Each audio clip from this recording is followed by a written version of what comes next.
Saya punya perspektif yang lain. Bagi saya, hutang budi politik Prabowo Subianto kepada Jokowi itu sudah lunas. Argumennya pertama, satu, ketika Prabowo Subianto memutuskan untuk bergabung dengan Jokowi 2020 yang lalu, di mana Prabowo misalnya menjadi menhannya Jokowi, itu kan juga bagian dari keuntungan politik yang didapatkan oleh Jokowi. Apa keuntungannya? Ya tentu kelompok oposisi sudah tak lagi signifikan. Jadi kelompok-kelompok di parlemen, khususnya Gerindra saat itu yang menjadi oposisi, tak lagi menyalak dan tidak lagi agresif dan menyatakan diri siap bekerja sama dengan Jokowi. Dan pada saat yang bersamaan tentu Prabowo dipercaya sebagai menhan. Di situ bagi saya adalah satu kepentingan politik yang saling berbalas-balasan. Jadi jangan dilihat hanya Prabowo yang jadi menhan. Jadi jangan hanya dilihat Gerindra yang kemudian diadaptasi sebagai bagian dari koalisi Jokowi. Tapi Jokowi saat itu sebagai presiden tak mendapatkan tantangan apapun dari kelompok oposisi. Karena Gerindra dan Prabowo sudah menyatakan bagian dari koalisi pemerintah. Itu ada argumen yang pertama, di mana saya sebutkan bahwa hutang budi politik Prabowo mestinya sudah terbalaskan.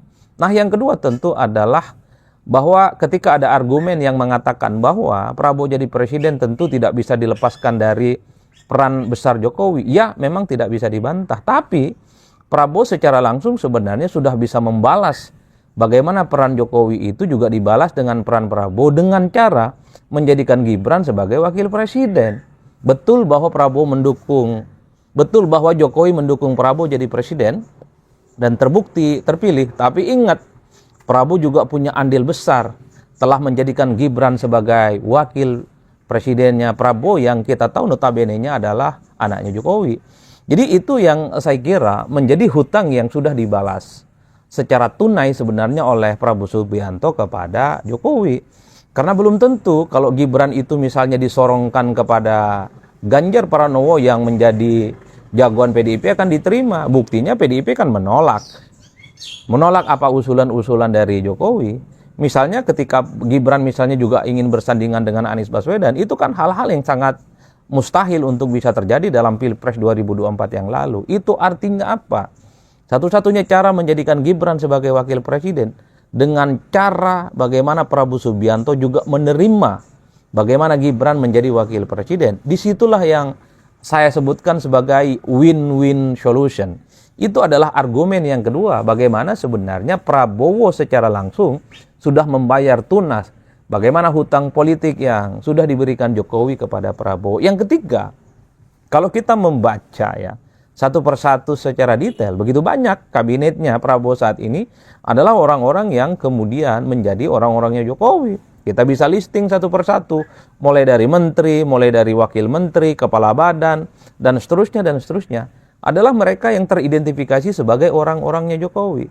Itu artinya apa? Kalau kita ingin membahas misalnya Prabowo tidak bisa melepaskan diri dari bayang-bayang Jokowi karena ada hutang budi politik, saya kira tiga argumen ini secara langsung sudah bisa membantah bahwa sebenarnya hutang budi politik Jokowi kepada Prabowo sudah dibayar dengan tuntas setuntas-tuntasnya.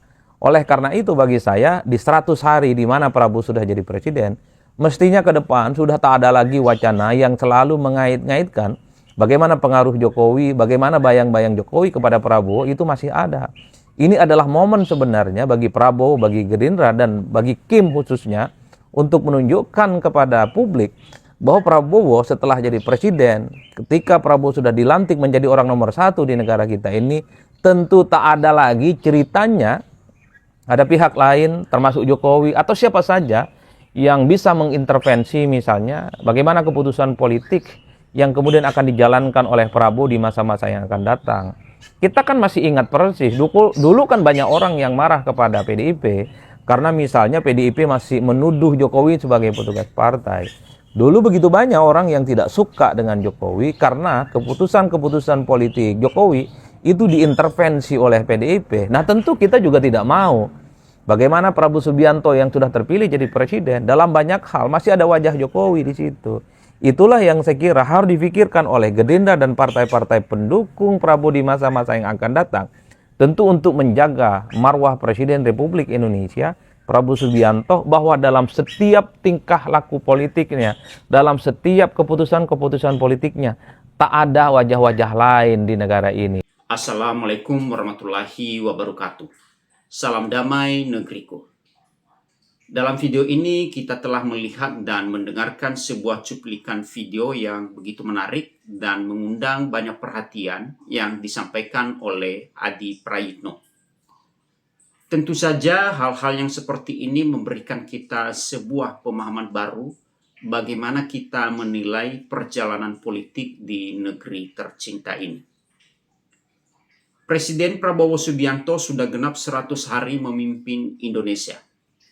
Durasi waktu tersebut sudah dianggap cukup bagi seorang presiden untuk memperlihatkan gebrakan nyatanya di tengah-tengah masyarakat Indonesia. Gebrakan itu boleh jadi dalam bentuk kebijakan yang melanjutkan pendahulunya, tetapi bisa juga dalam bentuk kebijakan yang berbeda dari presiden sebelumnya. Kita tahu keberhasilan Prabowo memenangi pemilihan presiden tahun 2024 tahun lalu bukan keberhasilan yang berdiri sendiri-sendiri. Ada banyak pihak yang ikut berkontribusi dalam pemenangan Prabowo tersebut. Salah satunya adalah Presiden Joko Widodo. Bahkan tidak berlebihan jika kita mengatakan Jokowi memiliki andil besar dalam kemenangan Presiden Prabowo saat ini. Prabowo tampaknya sadar betul bahwa peran Jokowi dalam memenangkan dirinya merupakan utang politik tersendiri yang mesti mendapatkan kompensasi karena dalam dunia politik tidak ada namanya makan gratis. Kita tahu bersama utang politik bagi seorang pemimpin bisa menjadi hal yang kurang baik atau buruk, kurang produktif bagi kepemimpinannya.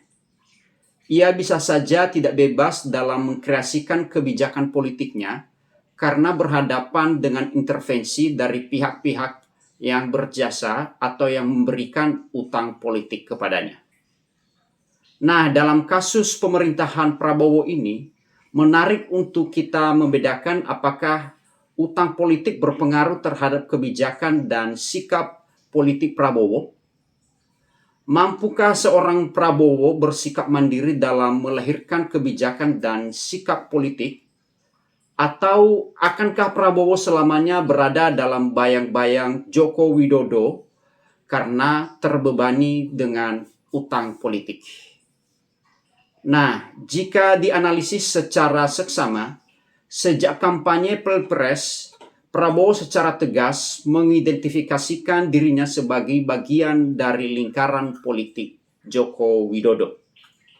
Bahkan secara terbuka, Prabowo menyampaikan komitmen bahwa pemerintahannya kelak akan meneruskan kebijakan Joko Widodo. Di bagian ini Prabowo memposisikan diri berada dalam bayang-bayang Joko Widodo. Secara kalkulasi politik, langkah tersebut dilakukan oleh Pak Prabowo demi memperlebar peluang memenangi kontestasi Pilpres pada saat itu. Prabowo sadar betul pengaruh politik Joko Widodo yang saat itu masih menjabat sebagai presiden masih sangat ampuh untuk mempengaruhi para pemilih. Bahkan keputusan Prabowo menjadikan Gibran sebagai cawapresnya merupakan upaya Prabowo memperjelas identitasnya sebagai pelanjut Joko Widodo. Sejak dilantik, Pak Prabowo bergerak dengan cepat memastikan keberlanjutan pembangunan IKN. Prabowo menargetkan pembangunan IKN bisa rampung dalam 4 tahun masa pemerintahannya. Tetapi pada bagian lain kita juga bisa menjumpai sikap politik Prabowo yang sepenuhnya berbeda dari sikap politik Joko Widodo. Ini terjadi dalam kasus revisi undang-undang tentang pilkada.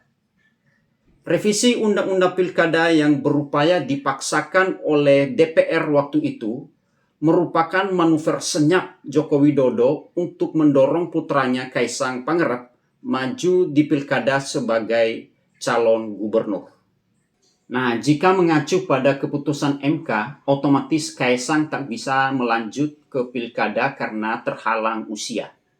Ia masih berusia 29 tahun saat penetapan pasangan calon oleh KPU. dan DPR berupaya melakukan revisi undang-undang yang merupakan bentuk perlawanan terhadap keputusan MK pada saat itu. Nah, tindakan DPR ini memicu demonstrasi besar-besaran oleh mahasiswa dan masyarakat sipil.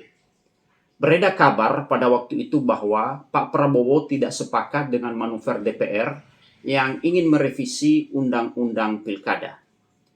Dalam kasus ini, Prabowo lebih mendengarkan aspirasi rakyat dibanding dengan sikap politik Pak Joko Widodo. Nah, Prabowo sesungguhnya adalah sadar tidak sadar sebenarnya Prabowo sudah keluar dari bayang-bayang politik Joko Widodo, baik secara kebijakan maupun dari sikap politik. Prabowo sudah tidak terbebani lagi dengan utang politik kepada Joko Widodo sebagaimana kita kenal Prabowo selama ini. Saat ini Prabowo dikenal adalah sosok yang mandiri dalam berpikir dan dalam bersikap. Kebijakan dan sikap politiknya lebih diarahkan pada kepentingan rakyat.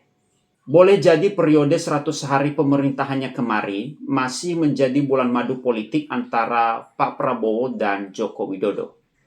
Tetapi tak ada bulan madu yang berlangsung lama. Biasanya akan berakhir dengan cepat. Prabowo yang bersosok otentik adalah sosok yang berani berpikir pada pikiran dan sikap mandiri, bukan diintervensi oleh pihak-pihak luar. Ada beberapa program-program yang telah dibangun di masa pemerintahan Joko Widodo. Tetapi Pak Prabowo mengevaluasinya kembali dan bahkan ada beberapa yang dibatalkan oleh beliau. Misalnya proyek strategis nasional dievaluasi kembali oleh Pak Prabowo, pemangkasan biaya IKN, ASN yang batal dipindahkan di IKN, dan bahkan pagar laut yang dibangun di Tangerang dibongkar atas perintah Presiden Prabowo. Dalam hal ini, Prabowo memperlihatkan kemandirian dalam membuat kebijakan-kebijakan politiknya. Nah, teman-teman, sahabat-sahabat hati rakyat, dimanapun Anda berada saat ini, demikianlah kira-kira tanggapan saya. Dan jika ada tanggapan atau pendapat tentang situasi politik di negara tercinta ini, silahkan cantumkan dalam kolom komentar, sehingga kita bisa bertukar pikiran antara satu dengan yang lain lewat channel ini. Dan jika ada salah-salah kata, mohon dimaafkan. Salam damai negeriku. Jangan lupa like, comment, share, dan subscribe. Terima kasih.